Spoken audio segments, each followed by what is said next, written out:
Hi everyone, welcome to THT, and today we're going to talk about the spoilers for Jump to Lightspeed Part 2. So as usual, I'm going to try to review those cards as accurately as possible, but I haven't played with any of those cards, so take everything with a grain of salt, and obviously we still don't have the full list of all the cards in the set, so there's a lot of things that can influence the power level of those cards. If you like that kind of video, please like and subscribe, and without further ado, let's get into it. So the way I rank those cards is first not excited, not sure, good, or amazing. And we're going to get right into the first one, and that's going to be Wedge Antilles. So Wedge is very interesting. So as usual, I'm not going to be reading through the cards, so I'm apologizing if you're watching this in a podcast mode. I'm just going to assume you know what the card do, and I'll try to talk about the key elements of the card. So please take a look at the cards before I review them. I'm assuming you've seen those cards, and you know basically what they do. So as far as Wedge is concerned, we got ourselves a pretty strong leader ability that is free, that allows you to play a pilot upgrade for one. Obviously, it's going to be hard to use that upgrade every turn, but if you can use it like every once in a while, that can be quite strong. Obviously, this is really highly dependent on what kind of pilot upgrades we're going to be able to do. Something worth noticing about Wedge is that whenever he's on leader mode, so not deployed, he's only allow you to play card using the pilotic mechanic.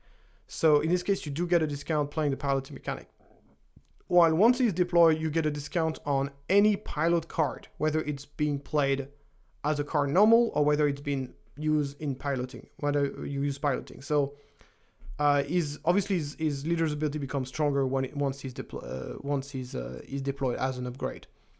So I have to say it's one of those upgrades that is very highly dependent on whether on the amount of upgrades. I think that being able to play upgrades that cost one for free can be potentially very powerful, but you need to have some space units in order to be able to benefit from that. And obviously, if you need to have a space unit that doesn't already have a pilot on them as well, that's another restriction that's going to make it very difficult to kind of like really abuse that ability. It's very difficult to rate, right? Because it really depends on what kind of upgrade or pilot upgrade we're going to have.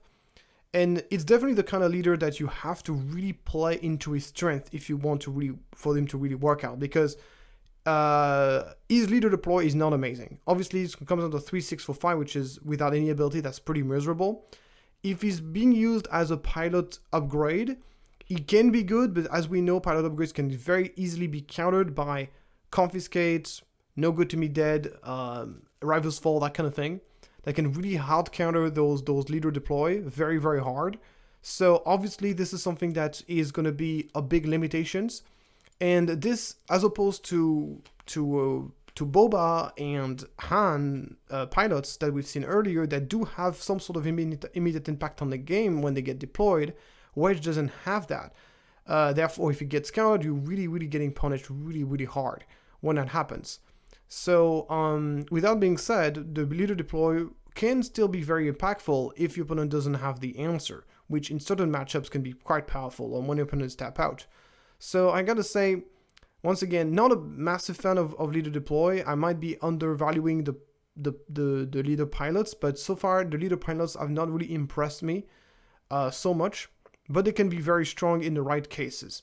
But as soon as they're gonna if they ever get meta, people will start adapting, and then they will go right back into the trash. Unfortunately, that's kind of like the dynamic that I'm expecting to see out of the set. So really, in my opinion, if you really want to play Wedge, you're really gonna have to use and abuse the leader's ability, and whether this is gonna be easy to do or not really is gonna come down to how strong are the pilots, how often can you use this to good effect. So on this one, it's very hard to rate. I give this a fry. I think it's gonna come down to whether the pilot archetype is good or not. If it is, then the card is really can be quite interesting. If it's not, then it's in any case, it's not going to be a leader you're going to see all over the place. It's going to be a leader that really is going to be meant for a specific playstyle. Moving on, we got Red Leader, which is obviously meant to be played in the Wedge archetype. The idea is you play a pilot on turn 1, a pilot that costs 2, presumably, Then you play on turn 2 this red leader as a 3/4 for 3, and then you use Wedge, and then you play a pilot that costs 0, like a pilot that costs 1, discounted for 0. You play him on red leader on turn 2, so you get yourself, well, let's say that upgrade gives +1/+1 plus some sort of ability. You end up with a 4/5 on turn 2 for 3. And as you put down that upgrade, you also get a 2/2 upgrade. So this line of play makes this card very, very powerful, and I think very attractive, as you can really get some really crazy shenanigans. Obviously, a lot of things needs to happen for this to work. You need to be playing this in Wedge. You need to be able to play a pilot on turn 1, and that pilot needs to not die. Then you need to play red leader, and then you need to have a 1-cost pilot in hand that you can play for 0 to be able to benefit from to get the extra X-Wing tokens right away. So if everything comes into place, it's great, but you kind of need to have a lot of things going on to adapt. So it's going to come down to almost redundancy, how much one resource pilots can you have in your deck that can make this work consistently, how many turn 1 pilots that you're happy to play on turn 1 that actually are good, because what I'm afraid of is that those pilots on turn 1 are not going to be great. Right now, well, for example, we have Anakin, which is just if you play this as a turn 1 player, it's just a 2/3 for 2. So even though that kind of interaction looks very powerful, the deck building constraint that they put on you, and the fact that you're forced to be playing, so there's a lot of things that makes me a little bit worried about this. So I'm gonna give this a try. In theory, I can see how this can be very powerful, but this is very theoretical. It's very specific build. It's very much linked to the Wedge synergies and interactions. And if everything comes to play, then the card can obviously become pretty powerful. Obviously, there's a world where you can play this for free or play for really small cost, like if you play later on in the game, that kind of thing. But yeah, we'll see how it goes. I think it is playable in the pilot archetype. It's either going to be C-play in the pilot archetype, or it's not going to C-play at all. Moving on, we got Nien Nunb, which is also linked to this piloting archetypes, and he's definitely very strong if you get into this piloting archetypes once again, because as a turn 1 player, he's obviously not great, because even if you get like one, in order to really get him to like in order to be happy about this, I think you want to play it as a 3/2 for 1. I think if you get it as a 3/2 for 1, you're actually pretty happy, but you need to have 2 other pilots in play for this to be working. It does not count your leader if the leader is not deployed, by the way. So that would have been sweet, for example, if you would have got a +1 just by your leader being there, just for your leader existing as a pilot, that would have been great. But unfortunately, that's not the case. It's only units and upgrades specifically. So it is a bit like it's going to be difficult to make this big enough so it really works out as a unit. As an upgrade, it's a lot more attractive because obviously you can play it and then benefit from it. The problem, obviously, with cheap units that have 2 health is that they're very vulnerable. It will die before it gets too big. While here, in this case, you can play this on a unit and attack with that unit right away. And because this upgrade is so cheap, it's not easy for the opponent to really play around it. So this is I like quite a bit. And obviously, it's meant if it's used with Wedge, you can play it for 0. So suddenly going back to our case here with the red leader, you play any pilot turn 1, turn 2 you play red leader, and then on the same turn you play Nien Nunb for 0.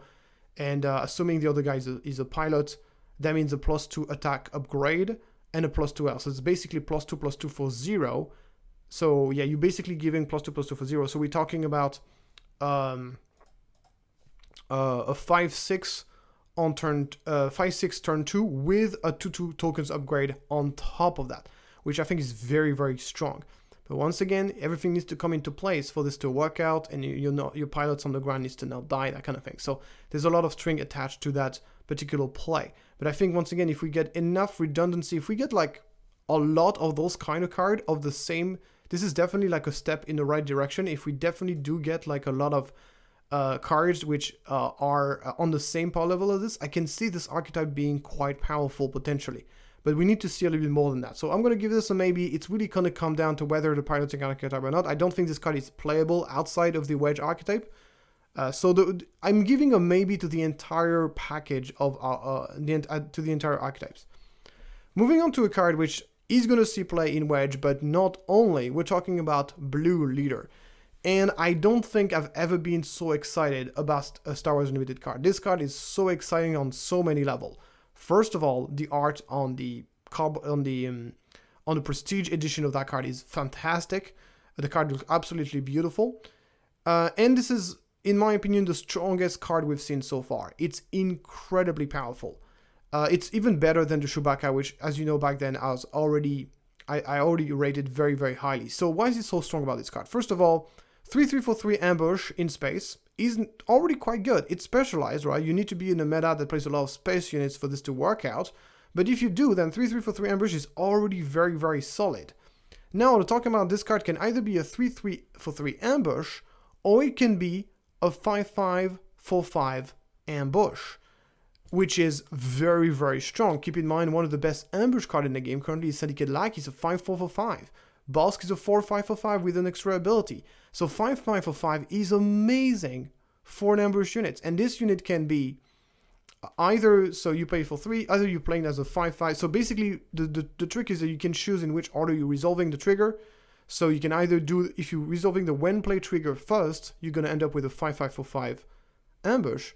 Or if you trigger the ambush first, sorry, you're going to end up with a 3/3/4/3 ambush. And then the crazy part is that there's a third possibility, is that you can actually use the 3/3/4/3 ambush, and if Blue Leader has survived that ambush, you can pay 2 then to turn let's say you've ambushed like an X-Wing, you're going to end up with a 3/1/3, and you can turn that 3/1/3 into a 5/4. So you can ambush the space unit and then turn into ground unit by just resolving the ambush first and then the when played. So needless to say, this card is insane. It's immediate impact on the game. It's widely playable against all sorts of different decks, whether they play space or ground. It's extremely flexible. It's useful on multiple stages of the game because of the fact that it can be either a 3-drop or a 5-drop. It's insane. It's amazing to bring back with U-Wing reinforcement. It's amazing to bring back with I forgot the name. With Om1, you also get a heal as well. This card it just ticks all the boxes. It's amazing. It's going to be an absolutely auto inclusion in every single green-white decks. It's going to be, I'll be surprised if there's a better card than this in the set. It's likely to be the best card in the set. It's an amazing, amazing card. It's miles better than anything we've seen from set 4, in my opinion. It's really, really one of the best cards I've seen in a long, long time. So it's a great, great card, and I'm obviously going to give it an amazing rating. Moving on, we got the Anakin Skywalker pilot. So 2/3 for 2, piloting for 2, with an ability that is very situational. So what to say about this one? Obviously, if you play just as a unit, a 2/3 for 2 is obviously pretty bad. But if you're playing the wedge archetypes, you're going to need to play turn 1 pilots. So then you can play the other dude for 3, which is pretty nice, and follow that up with that. So the good thing about Anakin is like he has a lot of very good useful trait. He has the pilot trait and the force trait. He's another like early force trade unit. So if there's a lot of fourth payoff, Anakin can become like really powerful.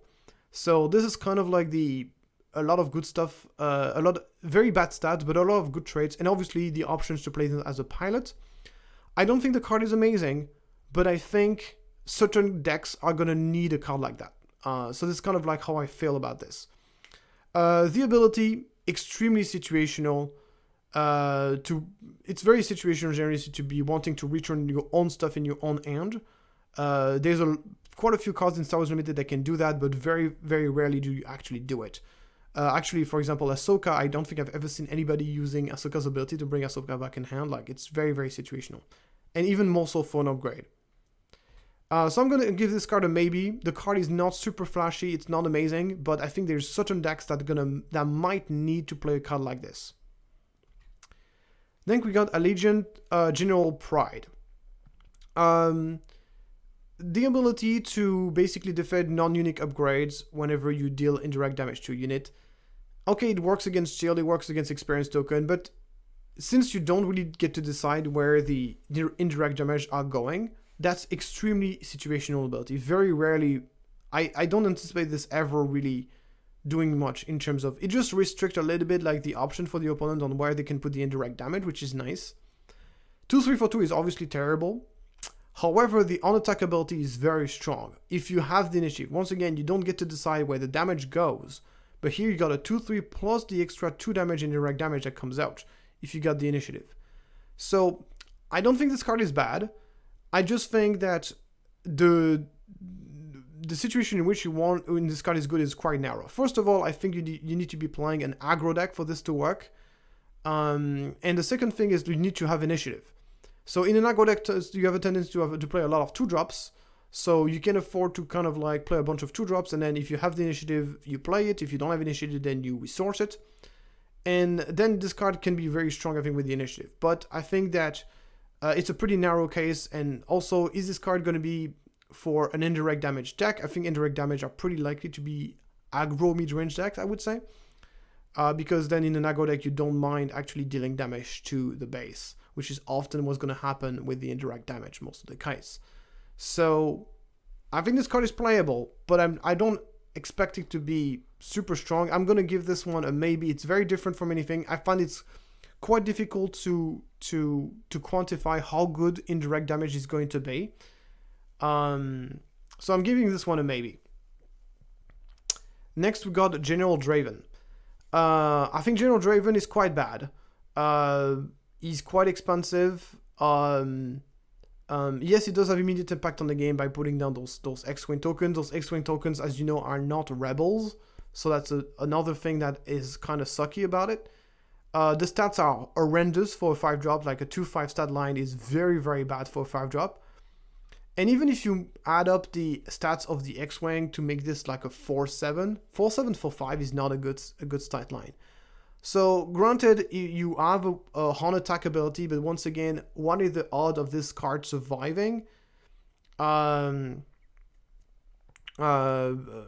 it only has 5 health, like the idea of this card surviving is very unlikely. Another thing as well is, so some people say, well, you can use ECL or timely interventions in order to get the double X-Wing out of this card, but then you're using a super important card, which is ECL, for ambushing with a unit that's only at 2 attacks. So the problem is, like, if this unit was like a 5-2, I would actually be a lot more excited, because then you could actually ECL, kill something significant with a 5 attack. Yeah, the General Draven will die in the process, but then you get 2 X-Wing out of it. So yeah, and you get 2 X-Wing and you kill something, that's pretty exciting. But in this case, as a 2-5, it's not really going to kill anything. So that's the problem. So using one of the most important ability of your deck just to get an extra X-Wing that you would get otherwise, which in my opinion is not worth it at all. I think this card you can easily compare to Shakti. Shakti basically is a 3-4 instead of 2-7, so basically same stats distributed differently. Shakti generates 3 2s instead of 2 2s, but Shakti costs 4. This card is basically on the same power level of Shakti. I think it's arguably worse than Shakti in my opinion. But Shakti basically doesn't see any competitive play, so I don't see any reason why General Draven would see any competitive play. So I think it's not a good card. However, I would say it's probably very good in Limited, though. In Limited, much stronger card in Draft and Sealed.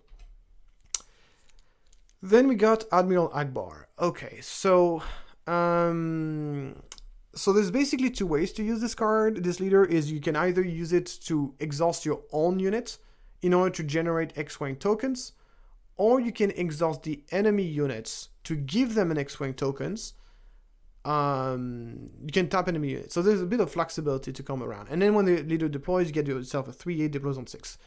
There's so many problems with this card. First of all, the first way to use it is quite good. You're getting X-Wing. It's very similar to, you're thinking about Rex. So the Rex, it costs 2 for Rex, but Rex, you only need to be attacking with a unit and then you can generate token. While here, you need to exhaust your own units in order to make this happen. So, unless, like, you really need to have like a unit that you're really happy to exhaust all the time, which I find to be quite hard to imagine a situation where you would basically be oh yeah, just this unit, I'm just here to exhaust it all the time. just this is a lot of setup. And what you're getting out of it is not really amazing. You're getting X-Wing tokens, which once again are not rebels. So there's this 2/2 in space, but like the cost of having to pay resources, exhaust your leaders, and exhaust one of your own units, the cost is just too high, in my opinion. In my opinion, that's the best way to use Ackbar. If you're going to be using Ackbar, that's the best way. The other way to use Ackbar, exhausting the enemy units, is even worse, because paying 1 to exhaust, that's already kind of a big cost, and like Thrawn can already do this, and he doesn't need to give an X-Wing, and giving an X-Wing token to the opponent is such a massive cost. So as I said, I think as a swarm token generator, it seems just incredibly easy to interact with and extremely difficult to use. The fact that you can't use it on turn 1 as you're playing a 1-drop, and then you can't do this because the turn 1 play comes to play already exhausted. So the only universe in which I can see this being a good ability is if FFG gives us a card that gives you a bonus when they get exhausted. Like let's say a card says, whenever this card is exhausted, you get this amount, like you draw a card or you get health or something like that. In that case, if in that world, I can see Ackbar being quite good. But other than this, I'm sorry, but I don't see this being any good. It's just too slow of an engine to this to ever be good in constructed. Also, Cunning, I would say Cunning Heroism is a pretty bad color combination for that kind of strategy, in my opinion. This is something you would rather see in Green Heroism, for example, where they can easily have easy time like or even like Blue Heroism. Those would be like better colors for that sort of abilities. And then obviously the leader deploys, doesn't make things any better. Deploys on 6, which is very, very late. In my opinion, for a leader that comes out on 6 to be good, it needs to really be insane. It has to really have really, really good stats or a very, very powerful leader ability. Obviously, we've already established that was not the case, so we're left with the stats, and the stats are horrendous. 3-8 is not a good stat line for 6 deploy leaders. 11 is kind of like, in my opinion, 11 is not enough of stats for 6 cost leaders. I think for 6 cost leaders to be better, to be playable in competitive, they need to have better stats. And I think that most of the 6 resource leaders in the game are, in my opinion, under stats compared to the 5 cost leaders. Because having 1 extra stats just to get 1 turn later in deployment is not worth it at all. You get yourself, and the start distribution is very bad. You get a lot of health, but you get very low attack value. And once again, on attack, you need to exhaust a unit to generate an X-Wing. Again, the ability is pretty bad. So it's just a horrible card in my opinion. It's just a very, very bad leader. I see 0% chance of this leader seeing any competitive play unless they give us some very specific cards in the set, which I don't think we're gonna get. Then we got the Blaze Squadron's B-Wing. So in this case, you get a 3/3/4/3. If you put in 3 space units, 3 exhausted units, you can give a shield to something. So it is basically a situational version of 7th Fleet Defender.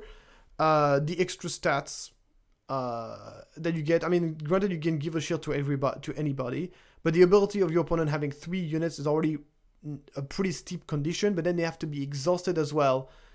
This is just way too situational to ever be worth it. I understand that with Ackbar, you can give X-Wings to the opponent in order to make this a little bit easier to use. But as I said earlier, tapping down the enemy units and give them the 2/2 is a horrible, horrible deal. It's not something that you ever want to do in a game of Star Wars Limited unless you really have to, unless you're really exhausting something very, very big. So the situation in which you're going to actually want to do this are very, very rare.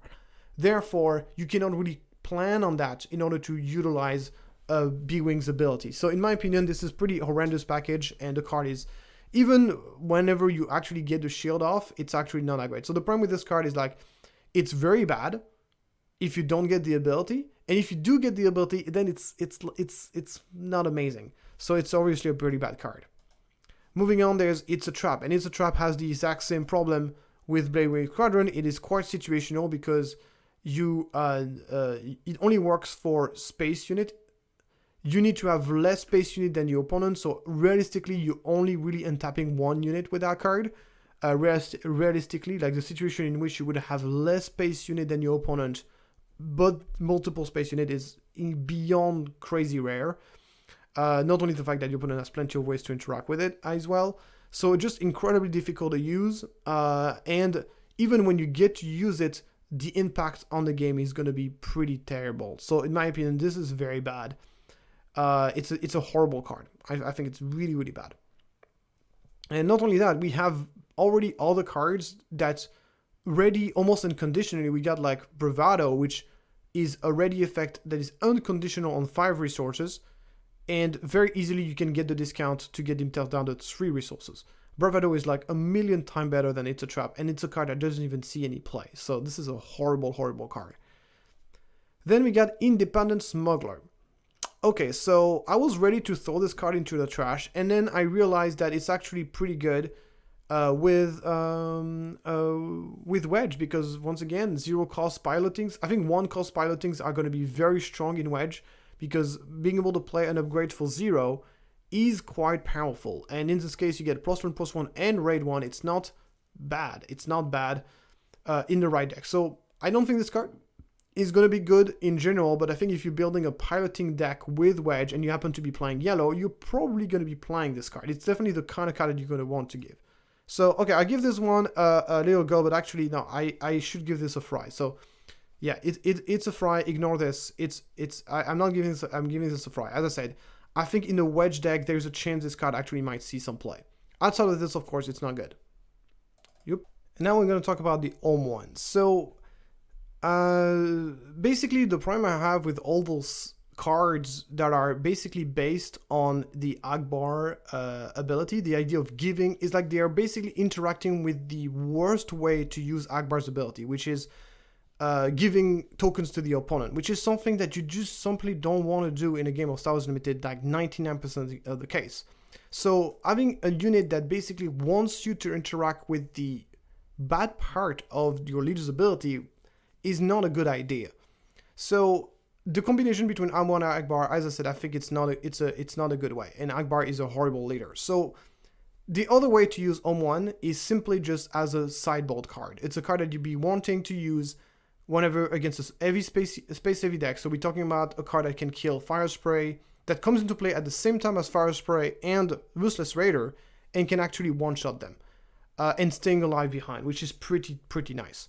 So in that case, it's pretty good. The problem is your opponent needs to have 3 or more space units. That is not that easy. Even against a space dedicated deck like Django, I think it is relatively unlikely that that the Django player is going to have 3 units in space. Most of the case, in order to survive against Django, you have to be constantly kind of keeping their board under control. Otherwise, you die very quickly. So the cases in which your opponent has 3 space units against Django is actually not that often. So even against space dedicated deck, the card is going to remain pretty situational. If the card was like, if your opponents control 2 or more space units, I would be a lot more excited about this because it would be a lot easier to use. But here it's going to be very difficult to use. So in my opinion, it's not a definitive no. I don't think it's absolutely unplayable. I think I can see a world, I can see a meta where this could be a sideboard card. But for now, I think it's very unlikely to be so. So I give this a fry, just as I said, if we're running into a meta that is very, very space heavy, which it's possible because we have a spacey deck, and when people very often have 3 space units, then I can see this being a very solid sideboard card. But otherwise, it's going to be a fry. It's not going to be C play, so it's going to be quite situational. It's not unplayable though. But please don't play this in combination with Ackbar. It's a trap, just like the leader is. Then we got Admiral Piet. So Admiral Piet is pretty amazing because his leader discount is very easy to go. It's basically the only restriction. I mean, yes, there's not that many capital ship in the game, but the new set is going to introduce a bunch of capital ship. And if you build the deck around the leader, then the benefit of being able to play your most important card for 1 less is just tremendous. And the fact that it's built in, you have kind of a ramp built in your leader that your opponent cannot really interact with, that is incredibly powerful. And it also is very consistent as well, assuming you're playing enough capital ship. And over time, it's inevitable that we're going to reach a point where there's just going to be so many capital ship. And one of the main inconveniences of capital ship is like they're usually pretty expensive, and Admiral Piet literally counterbalance this main act. And whenever the leader is deployed, the ability becomes even more powerful with a 2 cost discount, and the fact that this guy deploys on 5 and has 7 health mean that you can benefit from that discount relatively early in the game. And because of the 7 HP, it's not going to be easy to kill Piet before you get to use the ability. And even if you get to benefit the 2 less cost once, it's already going to be more than worth it. And yeah, it's going to be it's going to put a lot of pressure on your opponent to say, well, I'm going to have to one-shot your Piet, because if I don't, I'm going to get killed. And there's just, not every deck is capable of one-shotting a 7 health units. So in my opinion, this leader is very strong on both the leader. I mean, the leader deploy is obviously like 2 is terrible stats, so 2-7 is bad stats, but that's not what, but the ability is so powerful that it more than makes up for that. And we're not asking for Piet to deal damage. We don't care about him dealing damage. What we care about is for him to stay alive just one action, and if you do, then you get to drop down a capital ship, and then it's going to be so powerful. So and also we are obviously the whether Piet is going to see play or not, it's gonna depend on the amount of capital ship we're going to see and how powerful the capital ship are. But we already have a lot of very powerful capital ship. We saw, for example, last week the Devastator. We're going to see other capital ship in this video which are very powerful. We have the so I forgot the name, but there's a 3/5 capital ship for 3 that has the bounty that ramps. So this card can potentially be played as a 3/5 in space on turn 1. That's pretty nice. So this card is just huge potential. Of course, it's going to come down a lot on whether we can see a lot of capital ship or not, but we're already seeing a lot of them, so I'm really confident that this is going to see a lot of competitive play. I cannot give this card, so I give this card a thumbs up. I'm not going to give this card an amazing rating, and the reason is because even though I believe Piet has a lot of potential, and I think his leader ability is extremely powerful, any leader that basically gives you a resource discount on your units is powerful. Like, basically resource discount is one of the most powerful mechanic in Star Wars Unlimited, and basically every single leader that has some sort of discount ability is seeing some competitive play. So for that reason, I find Piet amazing, but he's only restricted here to specifically capital ship, and that's going to restrict the deck building decision a lot on Amiel Piet. So that's going to be the main kind of blocker for Piet compared to the other discounting leaders that we've seen so far. Next, we got Planetary Bombardments. So I said in my first video, my first preview, that I was not a big fan of indirect damage, because generally speaking, ability that gives your opponent the choice are usually pretty bad. And the fact that your opponent can just put that damage into your base can be a very big bummer. However, I found Planetary Bombardments, I think that once you reach a certain mass of indirect damage is where things start to become very interesting. So Planetary Bombardment is not a good card in a control deck, because in a control deck, your opponent is just going to direct this damage to his base, and nothing is going to happen. However, if you're playing this in an aggro deck, then it becomes very interesting, because if you are coming into a place where the board is relatively empty, which can happen, even though, of course, whenever you're playing aggro, boards have a tendency to be a little bit bigger because you're focusing on destroying the base rather than trying to trade, but your opponent will likely try to trade, and is not going to have a lot of units on the board. Star Wars Limited, most of the time, boards are relatively empty. So you're playing Planetary Bombardments, you're putting like 3 damage on whatever unit is there, and then you're still taking 5 damage into your base. That is a lot of damage into the base, guys. That's a lot of damage. And obviously, if you're controlling a capital ship, then it becomes 12 damage, and the amount of damage starts to become completely overwhelming. Even though you get to decide where that damage goes, the sheer amount of damage that's just being dealt to you is just so much. It is incredible. Keep in mind that indirect damage cannot be prevented, so it cannot be blocked by shield, that kind of stuff. That's another thing that is also quite annoying. So I think this card is honestly very good. I think there's 2 type of decks that are going to be wanting to play that card. First of all, the aggro decks. I think that the idea, even like, let's say you win a situation, your opponent has no unit. You're playing against control. Control have very few units. So you're playing against control. You're playing Planetary Bombardment. It is a cost 6 spends 8 damage to base. That's insane. So against control, this is like an amazing finisher against control. And if you're playing a capital ship deck, then it's also amazing, because you are dealing 12 indirect damage. Just the overwhelming amount of damage is crazy. So I think this is like a very good card. I'll give it a thumbs up. Once again, I have a kind of a hard time rating indirect damage, because it's something that is really going to need to experiment with to really know how powerful that is. So I'm being a little bit cautious here by giving just a thumbs up. But there is a potential for this card to be absolutely amazing. And I think at the very least, it's going to see play in some aggro decks and it's the capital ship deck for sure. It's just an overwhelming amount of damage. Moving on to our Devastator. So Devastator is basically it's very similar to Palpatine in the sense that you have a big unit that comes to play with a bunch of damage that can be kind of directed however you want. So it is indirect damage, but because of the first ability, you get to decide where this damage is going anyways. Which means that it's basically Palpatine, but you're dealing 2 less damage compared to a Palpatine. However, you're getting a 9/6 instead of 6/6 Overwhelm, and it's in space. And you also have a passive ability that works for all indirect damage going forward. So, what can we say about this card? Well, it's amazing. It's, I think if you're playing anything mid-range or aggro, it is better than Palpatine, because obviously direct damage can be dealt to base, so it can come into play, deal 4 damage to the enemy base, which is very strong. And you might think, oh well, 8 resources is very expensive for an aggro card, but keep in mind that if you're playing this with triple Dark Raid, then you can play this card as early as turn. So we're talking about 5. So that's turn 3. Yeah, you can play this as early as turn 5 with triple Dark Raid, in which case you deal 4 damage to base and you get a 9/6 ready card, which is insane. So this card is just amazing with triple Dark Raid because it's a vehicle. So in my opinion, it is at the very least going to see play in those kind of decks. Palpatine is probably going to be better in control because the 2 extra damage do matter. You prefer to deal more damage with the 1 play ability, even that means having a slightly smaller unit. But obviously, this card is amazing in any deck that is specialized in indirect damage. Any deck that's trying to do some vehicle shenanigans, it's going to be great with Piet. Obviously, probably it's going to be the main reason to be playing Piet in red. This card is just so good. It's incredible. So I'm giving this an amazing rating. It's going to see play in a wide variety of different decks. I still think there's going to be cases where you're going to be preferred to play Palpatine, but I think that the floor, the ceiling for this card is incredibly high for all the synergies with triple Dark Raid and Admiral Piet.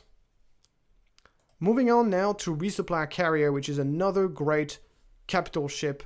So this is basically a unit that ramps you. Obviously, we know how powerful Ramp is in Star Wars Unlimited. Something I want to say about Ramp, though, is that Ramp really has massive diminishing return as the game goes later and later. So, for example, Resupply is amazing to play on turn 2. On turn 3, it's a little bit less good. On turn 4, it's even worse. And then later on, it becomes almost useless. So, you might think that basically ramping on a card that costs 6 is just a little bit too slow. It's at that point, like, ramping doesn't really matter. With that being said, there are ways to play Resupply Carrier far earlier than turn 5, which is what makes this card exciting. If you're just playing this card as an extra ramp, you're playing it wrong. That's not the way to play this card.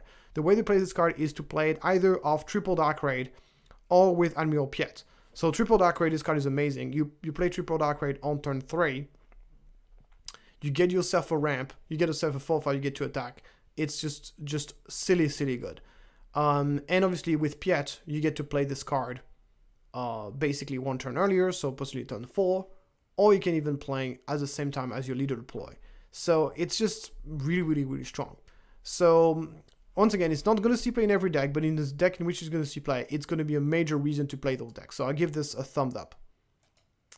Moving on with we got the Quasar TIE Carrier. This one a lot less exciting. It's not bad with triple Dark Raid because you get yourself a 5/7 ready, and then you get yourself a 1/1 token with it. Because you're probably going to be able to attack. And you can triple Dark Raid. So I don't think I just think that there's going to be just better things to do with triple Dark Raid. Outside of triple Dark Raid, the card is terrible because we're talking about a 6-drop that has no immediate impact on the game. So I think that without triple Dark Raid, the card is unplayable, in Constructed at least. But if you're playing with triple Dark Raid, then it becomes a little bit more interesting. The only question is, I think there's going to be just much better things to do with triple Dark Raid in this set than Quasar. So I'm just going to give this card, I don't think it's very good. Moving on, we got Cassian Andor. So this one, I've been kind of using myself. I'm a little bit, first of all, 3/4 for 3 is not a good stat line. That's at least not anymore. Now that everybody plays kind of 3/5 for 3. The piloting is okay. The card is kind of meh. It's like the piloting is the stat bonus for 2 is not amazing, and the ability is drawing card is like not that great, and it's not even a guaranteed. So there's just nothing particularly interesting about this card. Maybe the only way I could see this card played is like if you're playing Wedge in blue. I don't know if Wedge would want to play blue, and you need a critical mass of pilots, and this is one of the pilots that you need to play, then so be it. But I think that if a Wedge is forced to play that kind of pilots in order to be relevant, that's going to be a big of an issue. So I don't think it's going to be good enough. And I hope that Wedge is not going to have to rely on a card like this to be competitive. Then we got Fleet Interdictor. Normally I would not be super excited about this card. I think it's a bit overpriced. I mean, 6/6 Sentinel, yes, it's nice because it blocks Fire Spray and it blocks Ruthless Raider, and it does an immediate impact on the game. But the immediate impact on the game, no, sorry, it has an effect when defeated. Sorry. So it is kind of a grid blocker against, like, it's very specialized because it's very kind of like a space focused card. So it's very specialized. It's like the first issue I have with it. However, with that being said, with Piet, it becomes an amazing card because 7 resources is a key threshold for Piet, because what happens is that you can deploy Piet and then play this at the same time as a Piet deploy, basically, with a discount. And right now there's no other 7 cost capital ship, at least in Villainy. So right now, it as far as like the card you can deploy at the same time as Piet is like the best card you can possibly deploy with Piet. And if you played Resupply on turn 2, then you can basically play this card as early as turn 3 alongside your Piet, which is insane. And it's not easy to counter at all because, once again, not easy to kill a 7 health Piet unit on turn 3. Almost impossible. And you can do this relatively consistently thanks to Resupply and Super Laser Technician. So I think this card is going to be great in Piet. I don't think it's going to see any play outside of Piet unless the meta really becomes very weird, maybe as a sideboard card, but I think even then 7 cost is just a bit too expensive for something like that. So my rating for this is like I'm going to give this a thumbs up just because of the interaction with Piet is going to be so strong, and you can guarantee that if Piet ever plays blue, it's going to be playing that card 100%. Next we got the Banshee. So the Banshee is a separatist, and every time I see a card that is separatist, I immediately think about Doku. I think Doku unfortunately does not have enough support. It's sad to say that in the Clone War themed set, Doku did not get enough support, but that's the reality. It simply just isn't enough good separatist card that you can ramp with Doku. So every time I see a new separatist card, I kind of think about Doku because I think Doku is one of the leaders that has the most potential in set 1. And in set 3, sorry. Unfortunately, Banshee is not going to be amazing with Doku because the card is just too situational. You may deal damage to a unit equal to the amount of damage on this unit. It simply just is too situational. The stats is obviously no immediate impact on the game. The ability is on attack. The stats are not amazing for a 5-drop. So yeah, no, it's not a good card, unfortunately. Moving on, you have the Invisible Hand, and this is the card that Doku has been waiting for. This card is just exactly the wet dream of Invisible Hand. There's one little problem with it. Well, I'll talk about later. But first of all, let's talk about the good stuff. For 6/6 that you can possibly play for 4, 6/6 for 4 in space is just absolutely silly good. Immediate impact on the game. Dig relatively deep, you get a droid, you put it in your hand, or you put it in play if it costs 2 or less. So you kind of have like this mini Vader effect, but you get this mini Vader that you can place as early as turn 3, which is insane. It's like, imagine playing a Vader on turn 3, that's crazy. I mean, obviously it doesn't have an ambush, but then the thing is, like, it also kind of can repeat the effect whenever it completes an attack, which is insane. And because it's a 6 health unit in space, good luck getting rid of it. It doesn't take it survives to take down. There's not going to be any, like, in space units are always more durable in space than they are on the ground. Maybe that's not going to be as true as the new set is going to roll out, but generally speaking, that's the case. And then you get yourself like bold presence, card advantage of this card attack, and just silly good. The only problem with this card, even though of course this card also, of course, if you can find a way, obviously amazing with triple dark raid as well, because then you get double trigger of triple dark raid on this card. Really good if you get it timely intervention or ECL on this card as well. There's just so much going on with this. It's absolutely insane. With all that being said, the only problem I have with this card is that currently villainy droid that costs 2 or less kind of sucks. If you're looking at the droid you would want to play of this card, there's just not that many of them that you would want to play. Especially in an exploit deck where usually what you want to be focusing early on, whenever you're playing an exploit deck, you want to be focusing on playing like a Confederate courier or like a way to put tokens into play. You don't want to be playing droids. And unfortunately, Confederate couriers or wartime officials are not droids. So that's like kind of a big bummer with this card, is that they don't actually help you. It's going to force you to play 2-drop that you don't want to be playing in this set. So I would have rated this card amazing if the 2-drop droid were amazing. Unfortunately, that's not really the case as we speak. Hopefully that changes, but right now that's not really the case.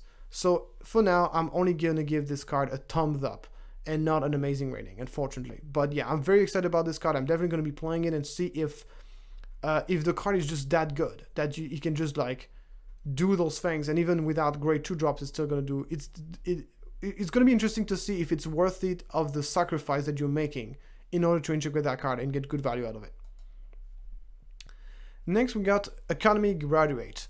I actually don't hate this card. It's actually quite flexible. You can play this as a cheap Sentinels. We already have like a 2-3 for 2 Sentinels. So 2-3 for 2 is obviously a lot better than 1-2 for 2, but it's actually not that big of a difference. Unless you're playing Kira, which is basically the only way you're playing Pike Sentinel.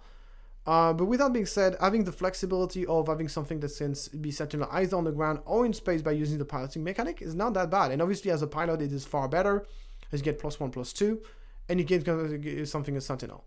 It's not amazing, it's not super flashy, but it does something that I think no other card in the game can do, being a Sentinel that can operate on the ground and space for a low cost. So I'm going to give this one a maybe. I think this card is potentially playable in competitive if you need that specific kind of effect. Especially if you're playing a piloting deck, like for example a wedge deck, if you're playing wedge blue, then you can play this card for 1, which is very nice. Next we got Lando Calrissian. Unfortunately, this is the third Lando card that we're getting in Star Wars Limited, and this is the third bad Lando we're getting. That is very unfortunate.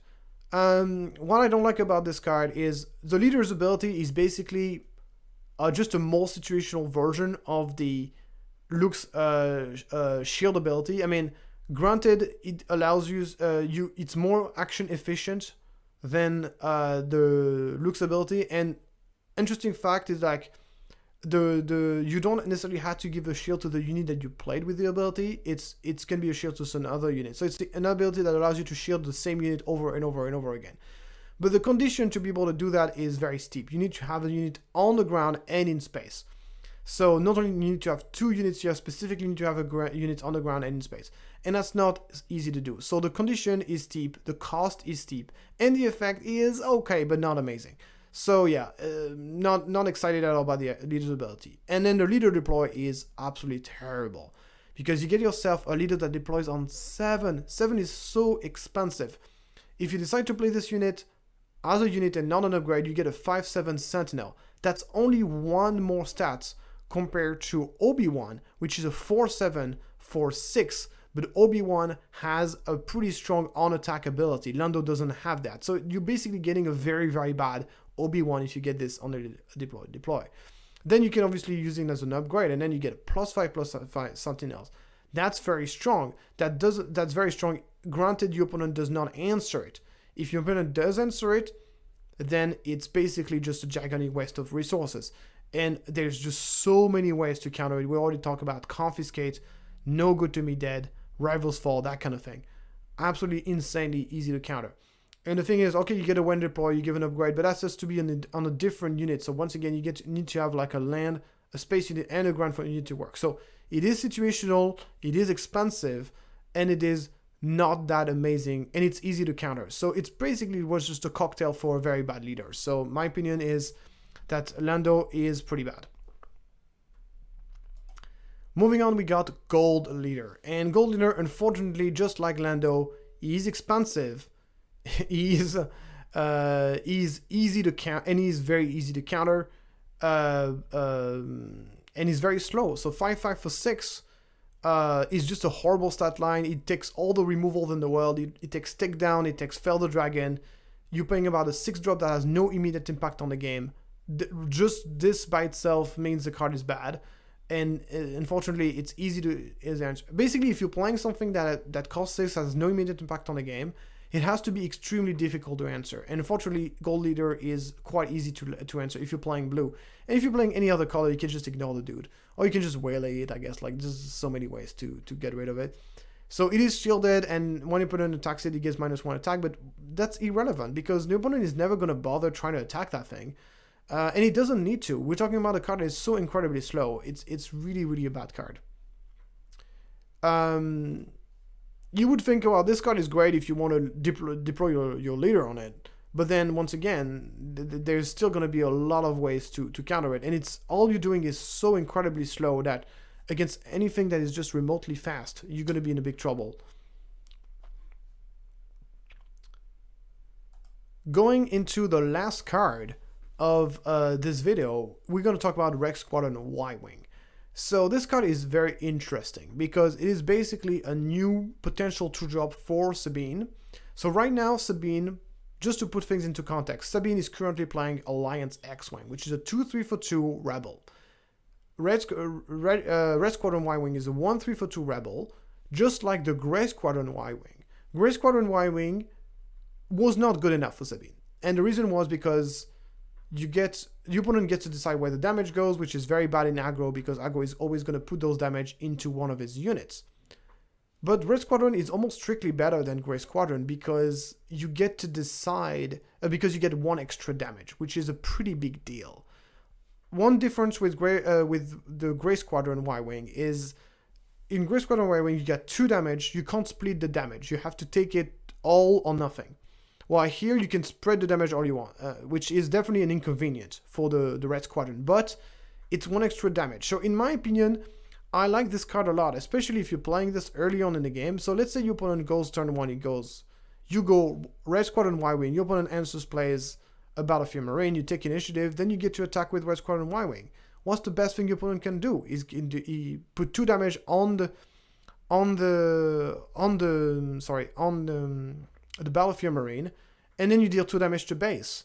That's basically strictly better than what you did whenever you had an X-Wing. You play X-Wing on turn 1, you attack, deal 2 damage to base. You're dealing the same amount of damage to base, but you also deal 2 damage to that Battlefield Marine, which can then be, obviously those 2 damage can be a problem later on for him, as you can kind of like ping it with the Sabine, or you can ambush into it and deal even more damage to the base.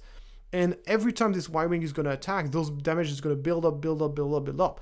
As I said earlier, indirect damage on its own is not very strong, but if you create a critical mass of indirect damage, then you reach a point where it becomes really oppressive.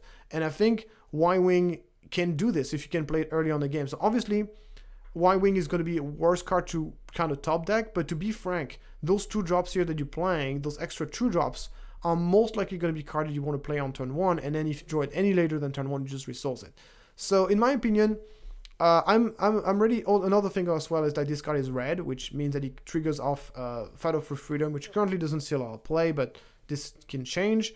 So I think Red Squadron Y-Wing, in my opinion, is pretty good, and I think it is better than Alliance X-Wing. It's going to be better than Alliance X-Wing most of the time, and this is something that I think the Sabine players are going to be wanting to try. So I'm going to give this a thumbs up because I think this card has good chances to make it into Sabine. It's not going to be a massive upgrade over the deck, and it definitely is a card that there's some situation where it's going to be pretty bad, but most of the time I think it's going to be pretty good. And I think that the fact is that the dealing 3 damage, even if it's indirect, I think is worth of the +1 attack that you're getting from the X-Wing. Anyway, thank you so much for going through that video. That was a lot of spoilers. I try to to put those videos once a week at the end of the week during the weekend. Let me know if you agree with what I'm saying. Let me know if I missed anything. And once again, don't take those ratings too seriously. Those are basically first impression ratings, so don't take them too seriously. Thank you so much for following the video, and I'll see you next time.